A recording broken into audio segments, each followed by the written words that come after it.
Welcome to the World Awaits. Travel tales to inspire your wanderlust.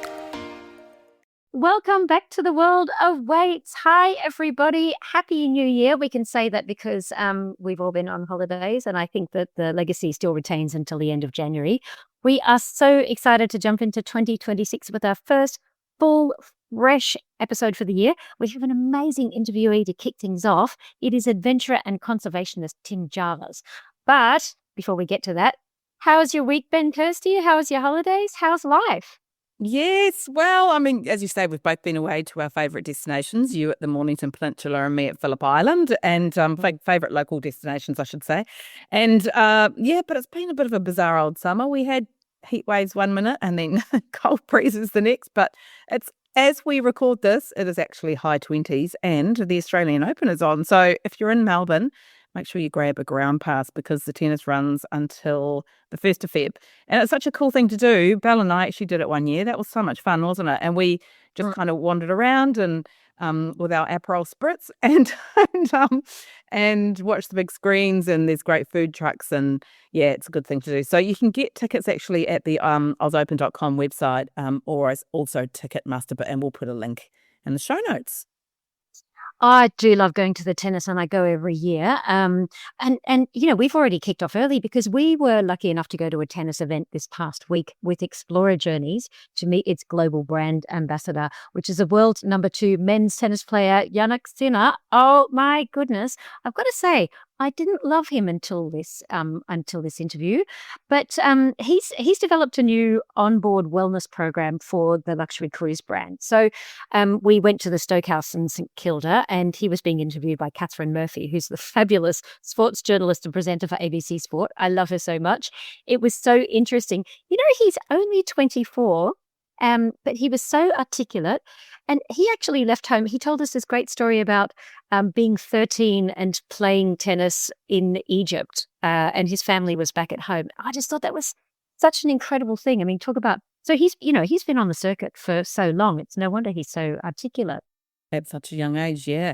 And the other really interesting thing, and like you said, Catherine was incredible. She really managed to get some really interesting things out of him rather than just sort of the standard key message talk. And he was great. He was telling us some personal things. So one of the things that was really interesting was that he was talking about how he sleeps until 40 minutes before a big match. So say he's got a match at 7, he'll have, people waking him up at like 20 past 6 and just gets up and then jump straight into it. He said he has about 15 minutes of complete alone time, and then he just goes straight into play. So, gosh, he obviously isn't one of those people that's slow to wake up. But I guess, if you're playing at that level, then you need all the sleep you can get, really. Well, he's also, he's 24, he's just coming out of that. He's barely out of his teenage, obsessive sleep years. Like, I thought it was just fantastic. We've actually got a little snippet of that interview on our Instagram. So if you jump onto the World Awaits podcast on Insta, take a quick look. And I'm off to the tennis this week with another sponsor, Marriott Bonvoy, who you'll see splashed all over the screens. And then Kirsty and I are both going back with Emirates to watch the quarterfinals. So you can see more tennis and catch up on our antics off court, as well as all of the latest episodes in that clip from Jannik as well. And it's just awesome in Melbourne at the moment. But on a less frivolous note, Victoria has been particularly hit hard by bushfires this January. And look, we were both lucky that we weren't in affected areas, but fires have hit some of the state's top tourism destinations. We're talking the Great Ocean Road, which has also had floods, which is just bizarre, and the Victorian Alps and the Grampians, all places that we love to visit and have explored.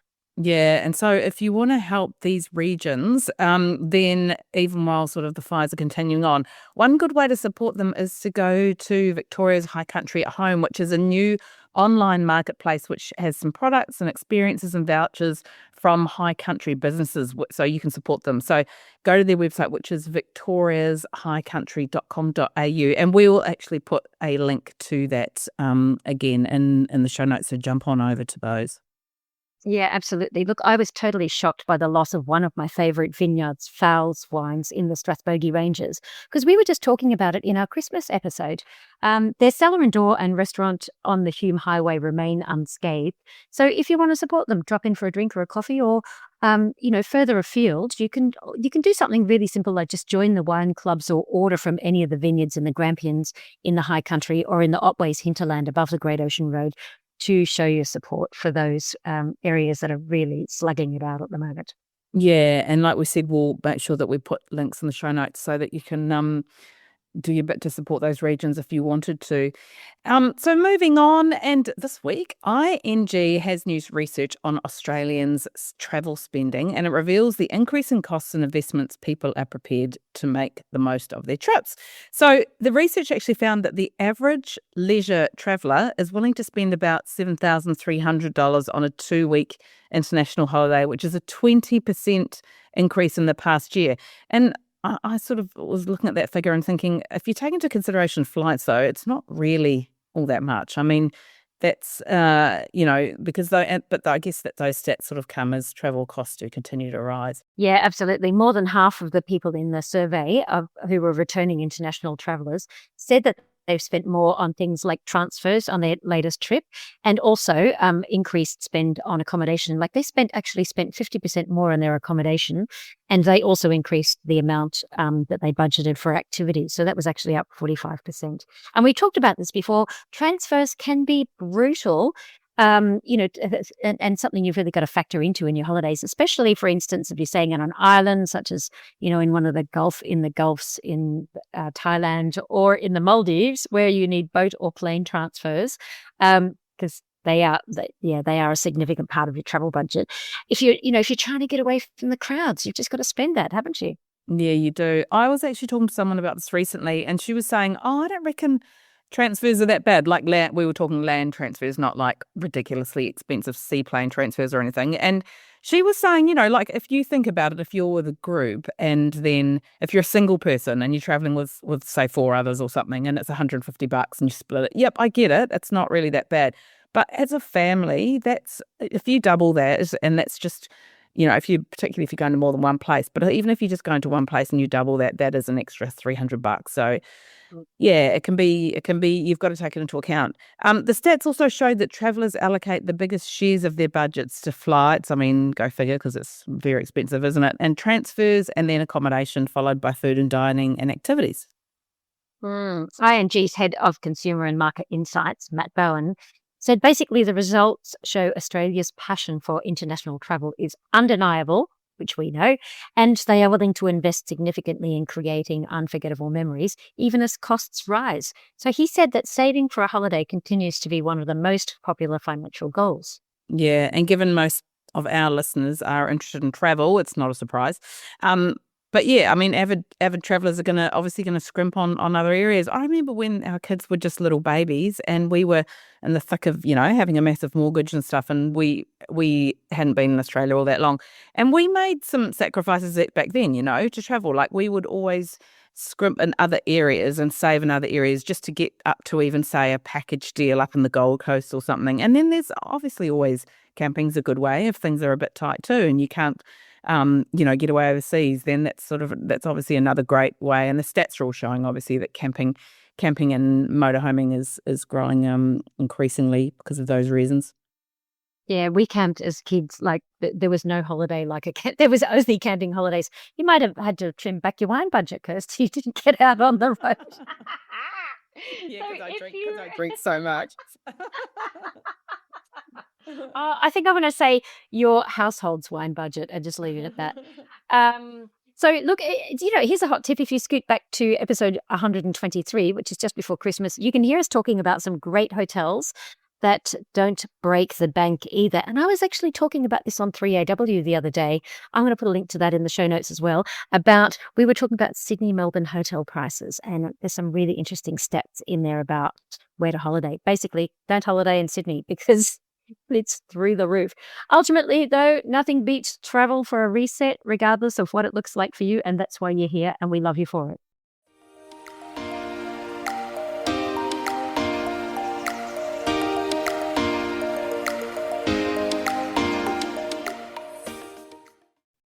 This week, I'm so excited to be sharing a chat I had with environmental scientist, author, filmmaker, philanthropist, and speaker, and Australian of the Year, Tim Jarvis. That's a lot of titles. So, amongst all of that, what made you really want to speak to Tim? I love chatting to adventurers. My gosh, I think I'm just living vicariously through them. And Tim has long been on my list of interviewees. So when the opportunity arises, obviously I just jumped at that one. He has taken two of the harshest and most extreme Antarctic adventures, Douglas Mawson and Ernest Shackleton's survival journeys, and he did them in the original clothing with the same gear that was used a century ago. I mean, remarkable. And he talks all about it and also his latest expedition. And he also explains about how travel can inspire conservation. So take a listen. Welcome to the show, Tim. Thanks, Kirsty. Great to be here. So great to have you on The World Awakes. Let's start by tell us a bit about your background and how a love of the outdoors as a child sort of inspired you to take the path that you have. Well, my mother was a Scot. My father was English, but I grew up in Malaysia as a young child from the age of 7 in Asia, in fact, till I was 19. And my parents would just say, go outside and find something to do and we'll see you later on. And I developed a sort of love of spending time both in nature, but also I learned a lot about my own resourcefulness. And I enjoyed that side of myself. And it really was the early seeds of the career in the environment field and adventuring that I do today, all those years ago back in Malaysia. Amazing. What were you doing? What was the path that led you to then obviously getting to that point where you could retrace those remarkable expeditions? Well, at the age of 7, I had a club called the Adventurers Club. I think I was probably the only member, but it made me feel like I was part of something bigger. And I had a little hut with a lock on the door where I could sort of, keep all the bad guys at bay. But there probably weren't any. It was probably just me and my own imagination. And I suppose I've retained that childlike sense of discovery all the way through into adulthood, because expeditions at the end of the day are pretty, they're complex on the one hand, but on the other hand, they're a simple idea to cross something, get to the top of something. Are you capable of doing something? And just having almost a childlike idealism about it all, and a sense of adventure and a willingness to push yourself. So I suppose the expeditions have just got bigger and bigger and bigger over time, and you keep pushing at that boundary of what you think you're capable of, and it leads you to retracing Shackleton's journey down in Antarctica, 30 years later, 40 years later. So I've just kept that. I've kept that sense of adventure. Wow. And is that and so were you doing, like, what was your line of work sort of, tell us a bit about what industries you were working in, or were you doing that sort of as your line of work? Yeah, I mean, I've always done, I've had two parallel lives really, right since as far back as I can remember. One is the environment stuff, which I do professionally, and the other one is I guess, adventuring. And the two, of course, are very closely interconnected because I think the adventuring came from a love of spending time outdoors, but that same time spent outdoors really focused my mind on just how at risk or under pressure the environment is. And that led to that sort of parallel life, studying for various qualifications and working all the way up to being an environmental scientist. And now, of course, the films and the books and the expeditions I do actually provide me with a really good way of storytelling around the importance of protecting the environment. So everything is kind of very interconnected. It's almost impossible to separate it out. But I think it began as that childhood love of spending time outdoors in Malaysia. So tell us a bit about those expeditions, particularly those ones, and what made you want to do it without the advancement of the technology that we have now?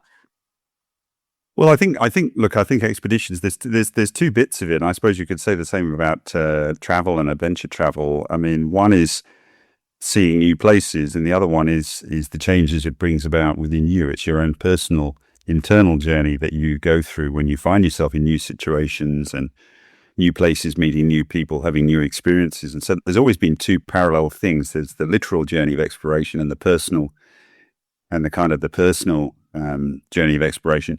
I've done many expeditions in the modern way, up in the Arctic, and I'd done a trip to the South Pole on foot in Antarctica in '99. But all of those have been done with Gore-Tex jackets and GPS and all the modern technology. They were still, in some cases, pretty brutal expeditions, but they were done with modern technology. And you start wondering what it will be like to turn the clock back and test yourself against those early explorers who wore, leather boots and woolens and ate pieces of congealed fat for their sustenance and pulled a sled and suppered, and there was no sat phones and no GPS. And so it made me wonder, how a modern person would stack up compared with those explorers of old. And once that gets into your head, you need to go and find out. And how did it? Well, I managed it. Spoiler alert, I'm alive and I made it. But I have to say, you have to go to whole new levels of physical and mental, find all new levels of physical and mental kind of resilience within yourself to pull off those expeditions, particularly knowing that the modern technology exists and you're deliberately depriving yourself of it, which is something, of course, they didn't suffer from. 100 years ago, Douglas Mawson or Ernest Shackleton, they were using state-of-the-art technology. For me, I'm turning the clock back more than 100 years and using the stuff they had. And that's a burden. You think, things could be far less dangerous and less miserable and less challenging if I had X, some modern bit of technology. But you come away from it just thinking, marveling at what they were able to achieve. You come with an even greater level of respect than you had before you went. Yes, I can imagine. And how do does your family feel about these expeditions that you do that are slightly risky? I just lie about what I'm doing. No. I think my wife is supportive of it because she realizes I use it for good effect. I mean, I don't think I would have had the chance to get in front of, politicians and big corporate organizations and make films and write books if it weren't for the trips that I've done, the expeditions I've done, and they in turn provide you with this incredible platform to affect change. So although there's risks involved, I think somewhere along the line, my family think it's worth it. And I think the day you just do it just to take risk for the sake of taking risk, probably that would be met with resistance, I guess. But up to this point, I've used those things for good effect. A lot of work around climate in Antarctica and things like that. Yeah. And so tell us a bit about, let's talk about some of the expeditions that you've done. What's one or two, or just some really sort of key highlights that you've had, or some that have really stuck out for you as being incredibly life-changing? Well, I think reaching South Pole on foot, unsupported, pulling a sled, 225 kilo sled, 30 k's a day, from the real edge of Antarctica, where the ocean meets the ice, and just doing it unsupported, 47 days, no rest days, to reach the South Pole at almost 3,000 meters up and do it under your own steam was a real moment. And that in turn led, I guess, indirectly to me retracing the journey of Sir Douglas Mawson, who was this heroic era explorer from Adelaide originally, and he'd undertaken an expedition of the same duration, 47 days, but in his case, both of his colleagues had died and he was the only survivor. And I decided to try and do his expedition again with the same 100-year-old technology, just to see whether it could be done. There had been suggestions that he might have had to do all sorts of things on the original expedition to make it, including potentially cannibalism. And so I didn't really ascribe to that, but I wanted to just honor what he had done by attempting it in the modern era, but using the same old technology. And I lost over 30 kilos in weight, but I proved, I think, in my own mind, it can be done.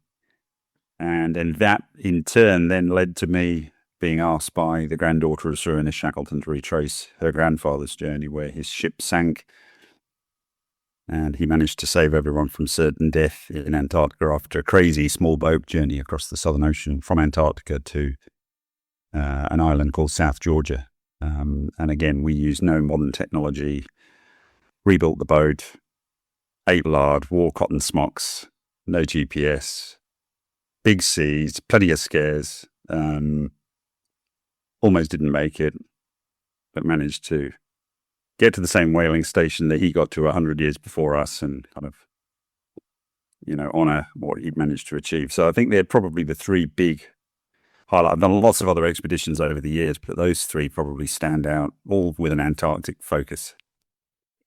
Wow, remarkable. And gosh, it must have been such a sense of achievement when you got to the end, and really challenging to then, to go forward, because you'd be thinking, gosh, what's next after that? Well, I mean, and look, I think for all the listeners, I mean, I think we're all our own worst critics, really, in our quiet moments when we're on our own. And so, the achievement of some of these things for me has forced me to come to terms with the fact that you've done something that is kind of worthy of a bit of merit, and you either decide to give yourself a bit of credit for it, or it demeans what's been achieved because you've been able to do it, and you've got to really kind of try and work through all of those mixed emotions. What I would say is, you can't ever do the same thing as they did in the modern era. People know where you are and that sort of thing. But you get as close as you can, and it teaches you a lot. It teaches you a lot of resilience, and teaches you about the things of value in life and all sorts of things. So Incredible. It's a great privilege. Oh, I'm absolutely certain it is.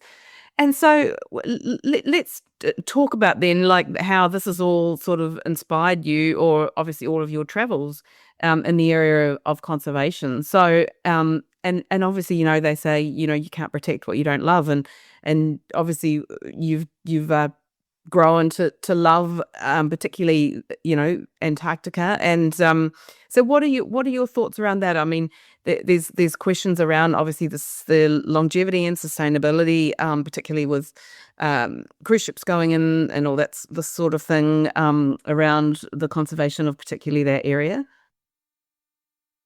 Yes, I mean, that expression, if you don't know it, you won't love it. If you don't love it, you won't protect it, I think is really true. I'd like to think that most people who go down to Antarctica, and it is a great privilege to get the opportunity to go. Not everybody can, obviously, but I do feel that of all the trips I've done down there, where I've been together with adventure tourists, for example, the majority of them have come away really quite changed by the experience. It's such an incredible place.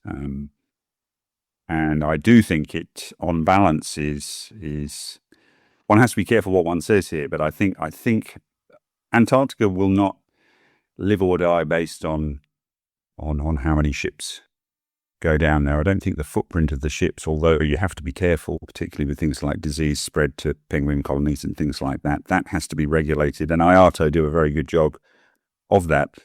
But the biggest issue facing a place like that is where there are two things. One is climate change, melting Antarctica, and the other one is the overfishing of the Southern Ocean, which still happens, and that's nothing to do with tourism. So I think on balance, as long as we manage to continue to regulate it correctly, and like I say, IATO does do a very good job of that. I think on balance, it's a positive to have people go and see the place and come away and feel moved to try and protect it by changing their behavior or telling others to change their behavior to better protect it. And is that something, I mean, you hope that travellers obviously do? And I mean, how can we as travellers ensure that we are doing right by conservation when we visit these types of fragile regions? Well, I think the first thing is to obviously follow all the rules that are set out by the companies that operate there. And as I say, they sign up to IATO, and IATO does a good job. So that's a given that one should do that. But I think when you think, if you're talking an issue like climate change, for example, almost 40% of our carbon footprint comes from the energy required to heat, light and cool buildings. Another 20% is the energy from transport, the transport sector, of which obviously flying to your destination and then getting on a ship that is either heated or air conditioned and going down to a place like Antarctica obviously burns a lot of fossil fuel. And 8% of the global carbon footprint is food waste. And of course, food on board is something to be enjoyed. Believe me, I've just come off a wonderful trip with Aurora expeditions around Tasmania. The food was fantastic, but of course it does come with the carbon footprint. So that all of those things are things that we should be thinking about with the way in which we spend our money, the way in which we heat and cool our homes, whether we choose to offset our flights. We have a tremendous amount of how we invest our superannuation has a huge impact on what happens in the world. Australia, in fact, has the 5th biggest superannuation pot in the world. And if that was put to the right, investing in the right things, which we've all got control over, then it would be a really big deal. So there's lots of things we can do in our lives that actually collectively have a really major impact. There's another little accolade that you received, Australian of the Year. Oh my gosh, congratulations. Quite remarkable. So how it was being named Australian of the Year, how did that sort of help with your efforts? And also, what were your thoughts on that incredible accolade? Well, I mean, I think, look, the accolades one gets are wonderful. They're wonderful to have. I mean, it can be a very lonely road, of course, working in the environment space. And there are many other fields of endeavor where people quietly go about working without kind of necessarily a lot of recognition. Just pick, teaching or the medical profession, for example, or social services. There are many others, but certainly the environment's no exception. A lot of it is quite lonely work. And so it is nice to get the recognition. I think the key thing is using the recognition to do something with it rather than just polish the trophy and stick it on the shelf and admire it longingly. I think the key thing is using it to open more doors and affect more change. And that's what I'm trying to do. Amazing.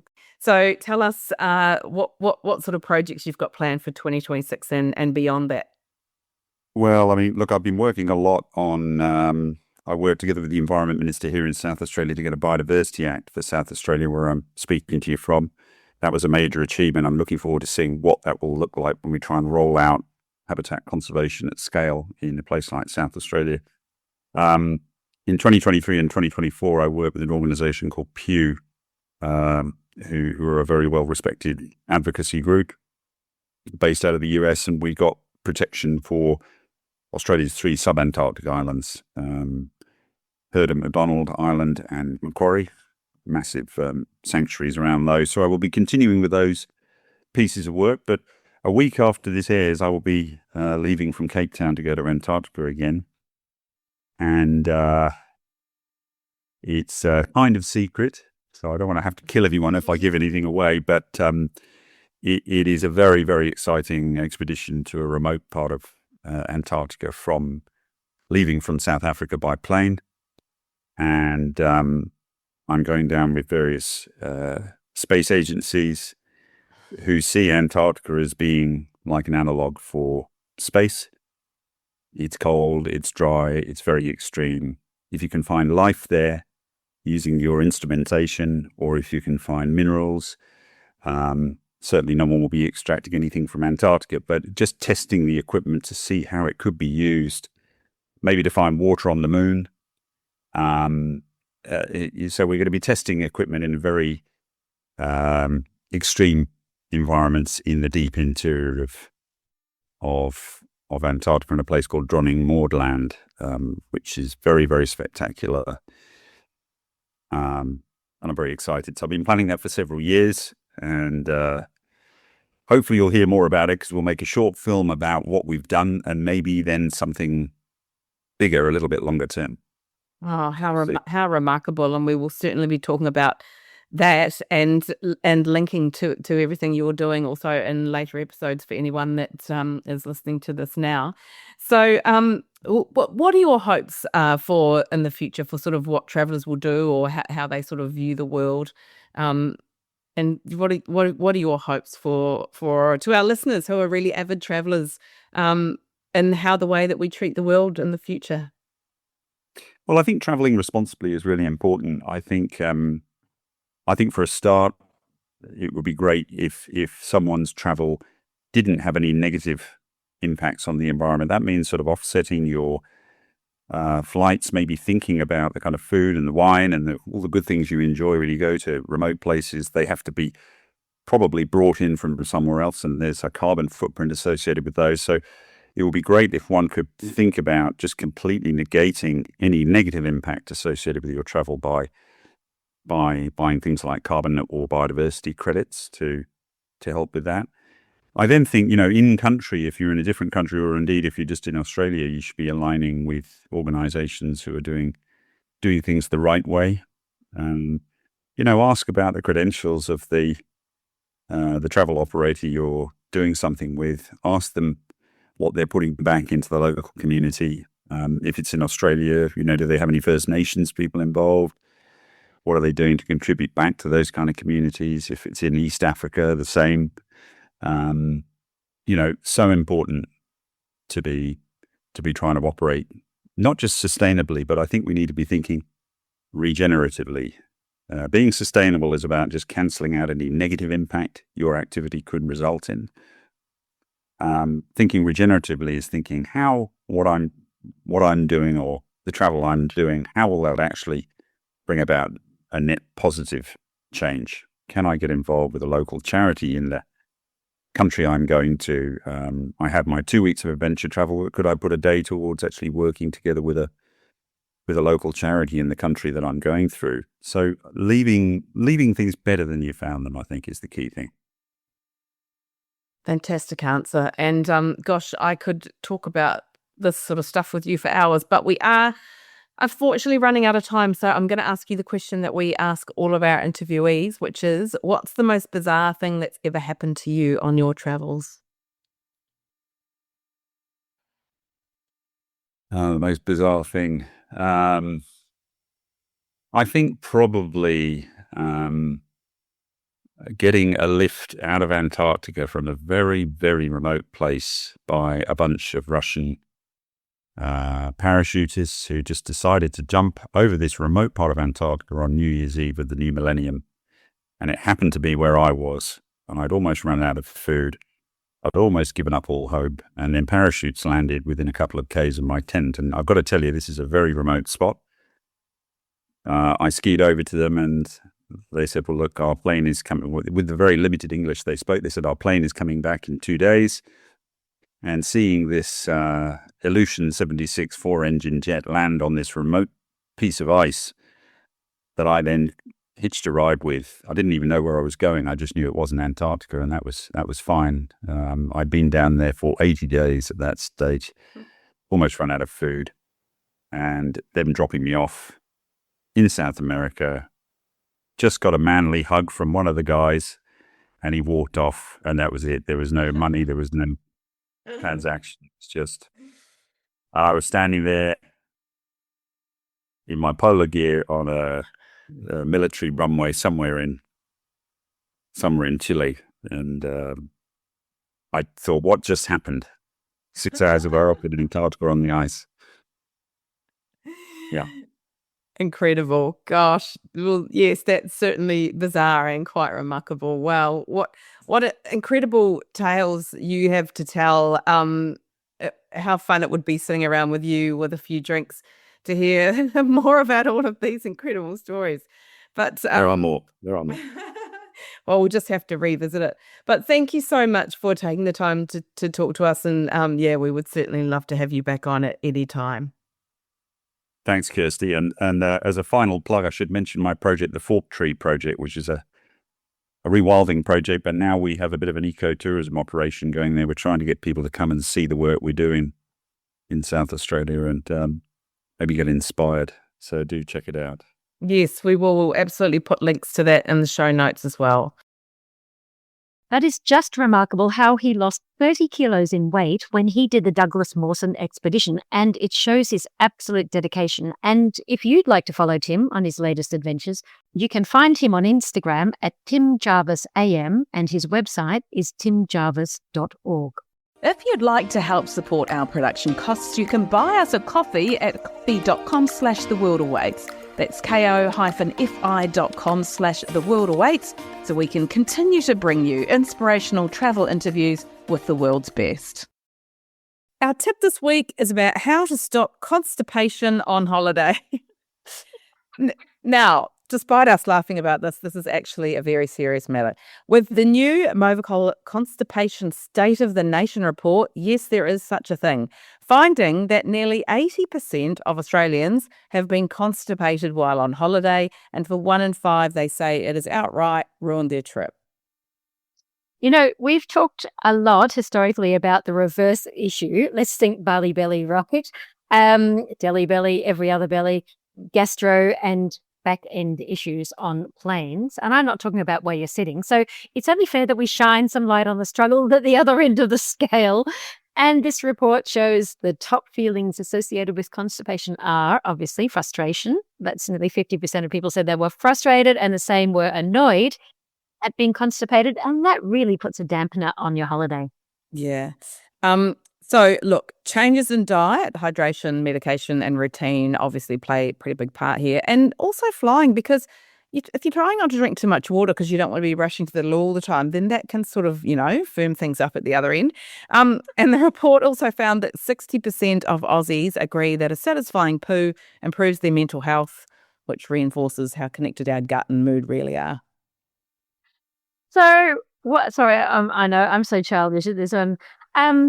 What to do to ensure you have a good poo when you travel? Well, you can have a chat to your pharmacist or your doctor for a start if it's an ongoing problem, because we are not doctors. We cannot give you medical advice. Or, if you just need a bit of help before you travel. Yes. So while Belle's right, and we're certainly not doctors, although her husband is, and we should have got on the pod this week. But try these things. Maybe add a bit more fruit into your diet. Take some dried apricots or prunes on your carry-on that can help things out. And maybe instead of worrying too much about rushing off to the loo, you just have to drink that water at least even the 24 hours before you fly. Yeah, they do say that. Hydration is one of those ways to get over jet lag as well. So you're doing yourself a favor on both ends. And consider doing some laps around the airport. So instead of just sitting and waiting for your flight, and as the sponsor of the research, Movicol suggests, you could always pack a little satchel of the Constipation Buster in your travel kit for better movement. And we're not talking smooth flights here.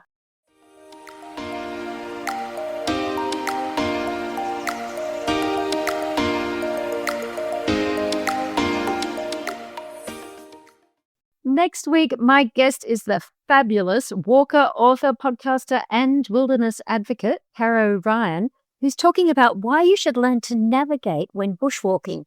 She's also shared her favourite walking routes around the world and some really great tips for learning bush survival techniques, because she is actually a specialist in this area. So stick around for that great interview next week. And we would love it if you can follow us on socials. You'll find us at The World Awaits Podcast on Instagram, Facebook and LinkedIn. And feel free to drop us a line at hello@theworldawaits.au, or if you're enjoying this episode, please give us a rating or review. That's a wrap for The World Awaits this week. Click to subscribe anywhere you listen to your favourite pods. Thanks for listening. See you next week.